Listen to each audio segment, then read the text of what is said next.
Okay, we totally went off script for this one, but we are going to do a Louis Vuitton Murakami bag reveal today. Now, before you get too excited, this is not from the 2025 launch, clearly. Just look at the color of this dust bag. You know it's the OG vintage real deal. Plus, I don't know how y'all have the patience to deal with Louis Vuitton's shenanigan handlings of these new launches. I simply don't have the energy to beg for the leftover scraps that are available for a non-VIP client like myself to purchase. I would rather just not. Now, please also keep in mind that I don't have a dedicated essay. I don't live near a Louis Vuitton boutique, so I have extra hurdles and hoops to jump through. But like I've been saying all year, thank goodness for the pre-loved market. So stick around. I'm going to unbag the bag first and then we'll chat. Only because I never see this bag on social media and I can confidently tell you that it is not one of your typical Murakami bags. So I want to give her maximum airtime. And on that note, I hope I have piqued your interest and let's get on with the show.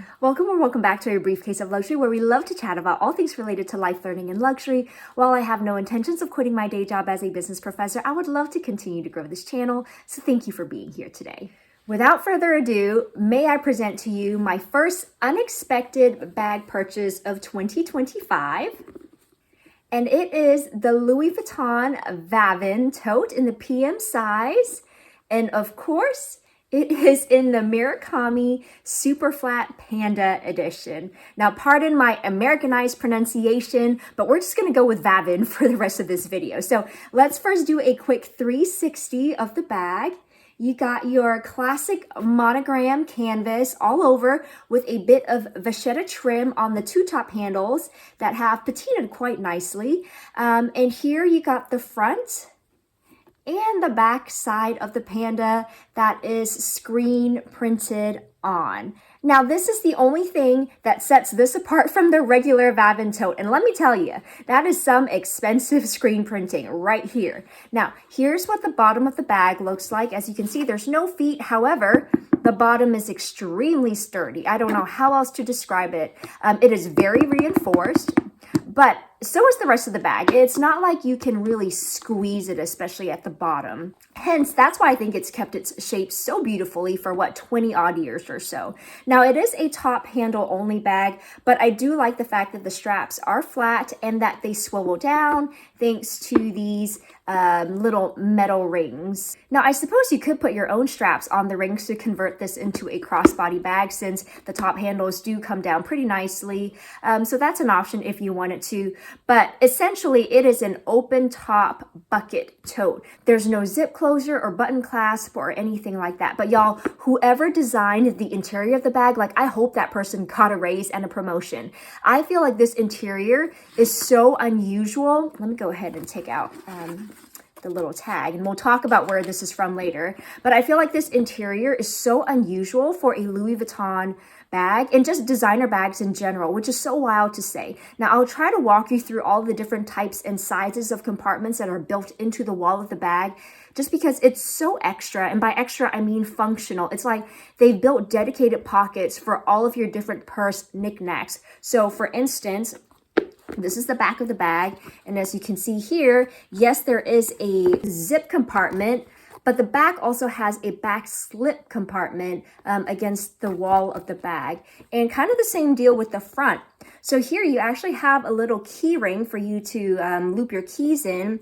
And here you do have a button snap closure, again, for another compartment at the front of the bag. So I feel like this interior layout is actually quite unusual for Louis Vuitton, and you can sneak in a lot of your items that you want to keep more secure, like your phone or a card holder. Those should fit beautifully in these various pockets and zippered compartments. So I really do like the fact that the front one actually has a little snap closure. I love the fact that I can secure my keys right here. So all in all, it's such a fantastic design for the inside.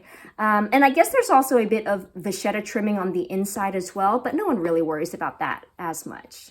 So are you surprised that this is my first unplanned bag purchase of 2025? I am 100%. I never saw this bag coming, but now that we've done a quick tour of the bag, let me run you through my first impressions and then I'll get into the why and how this came to be in my collection. First off, given that my other bag purchase so far this year has been my Hermes mini garden party, I seem to be on some sort of top handle only kick, which is surprising since I typically do like my bags to be more versatile. I say that, but let me back up. I love top handle and shoulder only bags for daily at home use. However, I exclusively use crossbodies and sling bags and bum bags for when I travel. So while this isn't something that I am likely to take on a trip, this is something that I would feel very comfortable using at home on a casual weekend basis. Now, I've already taken her out several times to go to lunch, to go shopping, to go to our farmer's market, and she's just been such a joy to use. Especially since, to be honest, she is older. She's already broken in. She does show some signs of wear, especially, I don't know if the camera will pick up, but you can kind of see along the handles. The handles are in great shape. However, there is definitely staining from the metal D-rings. The fact that she is broken in, I feel zero need to baby her. Also, she just feels so indestructible. Like, this canvas is just so sturdy. Her entire construction just very well made. And despite being so sturdy, she's not boxy either. I mean, this is a great size and shape for a top handle, crook of the arm only type bag. Kind of like the mini garden party, it's just more oblong in shape, which means it's a lot easier to carry since it sits closer to the body. So let me just show you just a quick visual example so you can see how it's much longer and thinner. And so it just leans very nicely on the body versus something that's more boxy like the picotin. So you can kind of see the bottom, right? Huge difference. Which makes a huge difference in how it sits next to your body as well. And also, I did mention my other beef with my picotin is the color. The black is just so serious for summer. So first impression of this bag, 10 out of 10. I love it. However, will it compete with my mini garden party as my go-to summer top handle bag? 10 out of 10 on that as well. I really didn't need both. So while I do give the bag itself a 10 out of 10, I also have to come clean about one aspect of this purchase that I'm not entirely proud of, and that is how much I paid. Definitely would not score me a 10 out of 10 on that front. I did much better on the mini garden party, which I found for under $2K on Fashion File, so way below its current retail price. Let me get into where I bought it, how much I paid, and what made me pull the trigger. Long story short, FOMO, right? Prices for anything Murakami is wild at the moment. So sometimes when you see something at even a remotely reasonable price, it's hard to ignore. Now, to be fair though, I first became interested in the Vavin PM tote, like the regular monogram version without the panda. When I saw one on Fashion File back in 2024, they were having an additional 10% off. The bag was already on last call. It was a fantastic deal. It would have barely been a couple of $100s, but because I was trying to be fiscally responsible at that point in time, at least, I just kind of let the bag get away, but it never truly left my mind because in general, I think I'm just so tired of how expensive bags are these days. While typically not being as good quality as they were before, that the thought of solely focusing on vintage is just becoming more and more appealing. So I just kept researching the bag, which was difficult to do since Louis Vuitton does have another bag that's also called the Vavin, which is a lot more popular. But when I finally came across Fuchsia Floyd's review of this bag and saw the inside of it, that was it. I was sold. Now, at that point, I still didn't know this Murakami version existed. So I was just casually tracking the regular versions on all the different pre-love sites. There was no sense of urgency because these are quite common and you can find them easily for between, I want to say, $400 to $600. So I was just waiting for the right one at the right time. But eventually, one of these Panda Edition ones popped up and I just fell in love, I guess.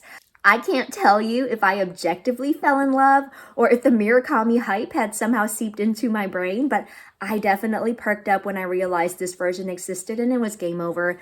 And I had decided then and there that this is the only version that I wanted, the one with the darn panda on it.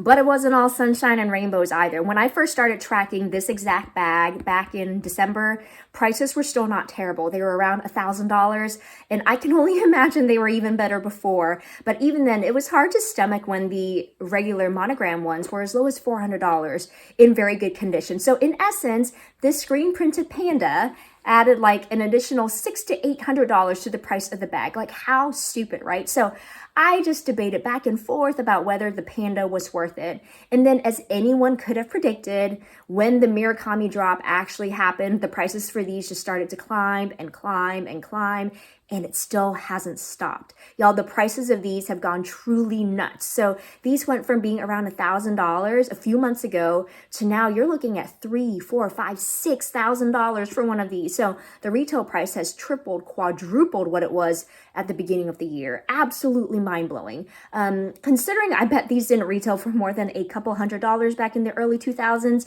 If you know the original price, please do share. But yeah, I had essentially given up and regretted not pulling the trigger when these were just like $1,000.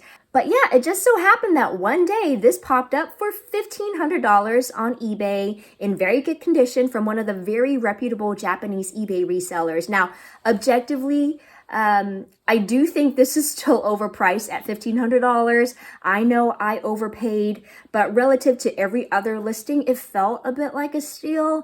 And because I haven't seen prices like that in a few months, I was just like, screw it, I'm in. And by the way, not only have I not bought a Louis Vuitton bag in years, up until buying this, I only had one Louis bag left in my collection. I have essentially sold all of my other Louis Vuitton bags except for my horizontal locket bag, which I still do use for work. And I guess I do have an SLG. I do have a Louis Vuitton key clay, but that's it. And I gotta admit, I missed having an everyday Louis Vuitton monogram bag. And I do like the panda. I really do. I think it adds a bit of visual cutesy interest without being over the top. But man, this is one expensive panda. Seriously, I could have bought a regular Vavin tote for $400 and decked it out with an army of Murakami charms if I wanted to. But I think subconsciously, I'm on a limited edition, one-of-a-kind type kick when it comes to shopping pre-loved. So in a way, it was only a matter of time that I caved and bought something from the original Murakami collection, which, by the way, just as a reminder, I did own 2 of the original Murakami drops. Back in the early 2000s, I bought it when they originally dropped. I had the multicolor bandeau and the multicolor Kate clutch, both of which I no longer have. So I guess you can say it's also kind of nice to have something new or different from the original collection. But as much as I know I'm going to enjoy this summer, I think I am done with the Murakami collection. I do feel a bit of a rekindled love for Louis Vuitton though, especially for their other vintage limited edition pieces. And so while this, in my opinion, is a horrible example of a successful pre-loved purchase because the hype for this is just still way too strong, I suppose it could have been worse, right? I can't say I like this bag enough to pay $6,000 for it. Even at $1,500, that's kind of my ceiling. But there are so many other Louis Vuitton limited edition past collections that are much better priced pre-loved. So I can't make any promises that I won't be adding more vintage Louis Vuitton pieces back into my collection this year. Also, if anyone is tracking, this is my second out-of-pocket luxury purchase for this year so far. The first one being my David Yurman bracelet. And I didn't count the mini garden party since I funded that by selling my Dior mini book tote. Again, the goal is to spend out-of-pocket money on only 5 luxury items this year. And so far, we're doing good. I have 3 more slots to go, so we'll see how the rest of the year goes. I don't want to jinx myself, but it's definitely going to be tough. Let me know what you think. Be honest, I'm a big girl. I can handle it. Do you think this is worth it at $1,500? What about $3,000, $4,000, $5,000, $6,000 for a vintage 20-year-old bag? I guess on the bright side, the least expensive bag from the current drops are still above $2,000, right? Like the Pochette Accessoire. That may be the least expensive bag, but it's still over $2,000, which, by the way, how much would you pay for a vintage multicolor pochette? I'm seeing quite a few of those online, and to me, the prices aren't bad, but let me know down below. Anyways, thank you so much for sticking around until the end of the video, and if you enjoyed your time here, then please don't forget to like, subscribe, and hit that notification bell, and I hope to see you back next time.